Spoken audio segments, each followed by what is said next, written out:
नमस्कार दोस्तों, कैसे हैं आप सभी। आशा करती हूँ आप सभी स्वस्थ और खुशहाल होंगे। आज मैं आप सभी के समक्ष शीतला माता की कहानी लेकर आई हूँ और शीतलाष्टमी कब मनाई जाती है और इसकी पूजा विधि। तो श्रवण करते हैं, शीतलाष्टमी कब मनाई जाती है। शीतला अष्टमी का पर्व चैत फागुन महीने में कृष्ण पक्ष के दौरान अष्टमी तिथि यानी 8वां दिन को मनाई जाती है। ये पर्व माता शीतला को समर्पित है, जो स्त्री शक्ति का अवतार है। शीतला माता देवी पार्वती का अवतार है। उनका वाहन गधा है।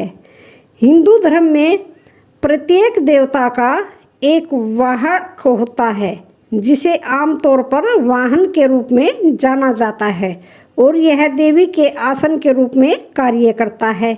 हथियार और कलश धारण करने वाली देवी देवताओं के विपरीत शीतला माता के दाहिने हाथ में झाड़ू और बाएं हाथ में एक औषधीय जल का बर्तन है। झाड़ू से वे रोग पैदा करने वाले कीटाणुओं को दूर भगाती हैं और चेचक जैसे अन्य रोगों को ठीक करने के लिए औषधीय जल का उपयोग करती हैं। चिकन पॉक्स और चेचक जैसी बीमारियों से सुरक्षित रहने के लिए देवी शीतला की प्रार्थना करने के लिए इस दिन की पूजा की जाती है। शीतला शब्द का अर्थ शीतलता या ठंडक होता है। शीतला माता की कहानी। एक बार शीतला माता ने धरती में आने का निर्णय किया और धरती पर आते ही शीतला माता ने एक बुजुर्ग महिला का रूप ले लिया। तभी शीतला माता राजस्थान के डुंगरी गांव में पहुंची और इधर उधर की गलियों में घूमने लगी। जैसे ही शीतला माता गलियों में घूम रही थी, तभी अचानक से उनके ऊपर किसी महिला ने चावल का उबलता हुआ पानी डाल दिया। उबला हुआ पानी डालने के कारण शीतला माता के शरीर में छाले हो गए, जिसके कारण शीतला माता को बहुत जोर से जलन होने लगी और पूरे शरीर में अत्यधिक पीड़ा होने लगी, जिसके कारण शीतला माता गलियों में सभी के पास गई और कहने लगी, भाई कोई मेरी मदद करो, मेरे ऊपर किसी ने गर्म पानी डाल दिया है, जिसके कारण मेरे पूरे शरीर में असहनीय पीड़ा हो रही है, कोई मेरी मदद करो। लेकिन किसी ने भी शीतला माता की मदद नहीं की और सभी ने उनको अनदेखा कर दिया। लेकिन थोड़ी दूर चलने के बाद जब शीतला माता एक कुम्हार के पास पहुंची, तो उस कुम्हार की पत्नी ने शीतला माता को देखा कि इनके शरीर में तो बड़े बड़े छाले पड़े हैं और माता जी ने कुम्हार की पत्नी से कहा, मेरी मदद करो, मेरे शरीर में असहनीय पीड़ा हो रही है और बहुत तेज जलन हो रही है। इसके बाद कुम्हार की पत्नी ने शीतला माता को अपने पास बुलाया और उनसे कहा, माँ जी आप यहाँ बैठ जाइए। जिसके बाद कुम्हार की पत्नी शीतला माता पर एक मटके से ठंडा पानी डालती है, जिससे उनको जलन में थोड़ी शांति हुई।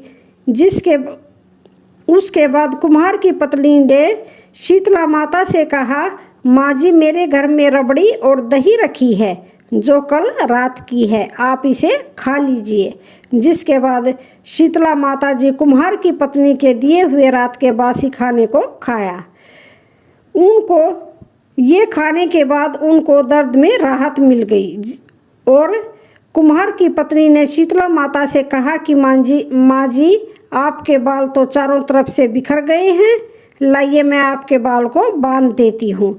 जैसे ही कुम्हार की पत्नी ने शीतला माता के बालों को बांधना शुरू किया, तो उसने देखा कि उस बुजुर्ग महिला के पीछे भी एक आँख है, जिसको देखकर कुम्हार की पत्नी बहुत डर गई और वहाँ से भागने लगी। तभी शीतला माता ने कुम्हार की पत्नी को रोका और उनसे कहा कि तुम मुझसे डरो नहीं, मैं शीतला माता हूँ। मैं यहाँ देखने आई थी कि यहाँ पर कौन कौन मेरी पूजा करता है। और ऐसा बोलकर शीतला माता अपने असली रूप में आ गई। फिर कुम्हार की पत्नी ने जैसे ही शीतला माता को असली रूप में देखा, तो वह तुरंत शीतला माता के पास गई और कहने लगी, माता, मैं आपको अपने घर में कहाँ पर बिठाऊं? मेरे घर के चारों तरफ तो गंदगी फैली हुई है और बैठने तक की जगह नहीं है। इसके बाद शीतला माता उस कुम्हार की पत्नी के पाले हुए गधे पर बैठ गई और फिर उन्होंने कुम्हार के घर की साफ सफाई कर कुम्हार के घर की दरिद्रता को एक डलिया में भरकर बाहर फेंक दिया। इसके बाद शीतला माता ने उस कुम्हार की पत्नी से खुश होकर कहा, मांगो जो तुम्हें वरदान मांगना हो, जो भी कुछ मांगना हो मांगो, मैं तुमसे बहुत प्रसन्न हूँ।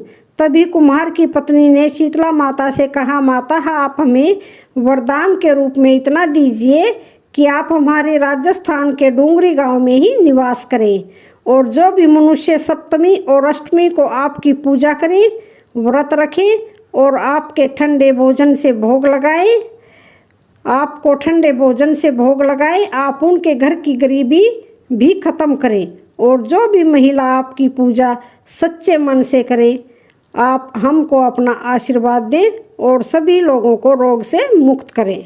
इसके बाद शीतला माता ने कुम्हार की पत्नी की बात मानकर कहा, तथास्तु, तुम्हारा यह वर जरूर पूरा होगा। इसके बाद शीतला माता ने कुम्हार की पत्नी से कहा कि तुम अपने घर में इस घड़े के पानी को चारों ओर छिड़क लेना, क्योंकि कल पूरे गांव में आग लगेगी लेकिन तुम्हारे घर में नहीं लगेगी। जिसके बाद कुम्हार की पत्नी ने शीतला माता की बात मानकर घड़े के पानी को अपने घर के चारों ओर छिड़क लिया। जब अगला दिन शुरू हुआ तो सबके घर में आग लग गई, लेकिन कुम्हार के घर में आग नहीं लगी। इसको देखकर सभी लोग आश्चर्यचकित हो गए और वह सभी लोग राजा के पास गए, उनको सारी बात बताई कि हमारे घर में आग लगी है और कुम्हार के घर में आग नहीं लगी है। राजा भी यह सुनकर बहुत हैरान हुआ कि जिसके बाद राजा ने अपने सेवक को भेजकर उस कुम्हार की पत्नी को अपने दरबार में बुलवाया। जब कुम्हार की पत्नी राजा के दरबार में पहुंची तब राजा ने उससे पूछा कि तुम्हारे घर को छोड़कर बाकी सभी घर में आग कैसे लगी है? तुम्हारे घर में आग क्यों नहीं लगी? तब कुम्हार की पत्नी ने बताया, कल मेरे घर में शीतला माता आई थी और उन्हीं की कृपा से ऐसा हुआ है। यह सुनकर राजा और सभी गांव वाले एकदम हैरान हो गए। फिर राजा ने पूरे गांव में सभी लोगों से कहा कि आज से सभी लोग शीतला माता की पूजा करेंगे और तभी से डूंगरी गांव का नाम शीत की डूंगरी पड़ गया और राजस्थान में शीतला माता का बहुत बड़ा मंदिर बनाया गया है, जहां पर हर साल मेला लगता है। बहुत सारे लोग मेले में आते हैं। शीतला माता को चेचक और भूत से रोगों की देवी बोला जाता है। जिन लोगों को चेचक जैसे रोग हो जाते हैं उनको शीतला माता की पूजा अवश्य करनी चाहिए। शीतला माता की पूजा करने के लिए सभी को उठकर अपने पानी में गंगा जल मिलाकर उससे स्नान करना चाहिए और स्नान करने के बाद साफ सुथरे वस्त्र धारण करें। फिर पूजा करने के लिए एक थाली में सप्तमी के दिन की बनी खीर, नमक व बाजरा की बनी रोटी, मठरी रखें। दूसरी थाली में आटे के बने दीपक, रोली, वस्त्र, चावल और एक लोटे में ठंडा जल भी रखें। फिर शीतला माता की मूर्ति को स्नान करवाएं और उसके बाद हल्दी और रोली से उनको टीका लगाएं। थाली में रखी सभी वस्तुएं उनको अर्पण करें और फिर एक दीपक को बिना जलाए रखें। उनको भोग लगाएं और उनकी आरती गाएं। शीतला माता की पूजा चैत कृष्ण पक्ष की अष्टमी को मनाया जाता है। तो आज की ये जानकारी, कहानी कैसी लगी? वीडियो अच्छी लगे तो चैनल को लाइक, शेयर, सब्सक्राइब जरूर करें। धन्यवाद।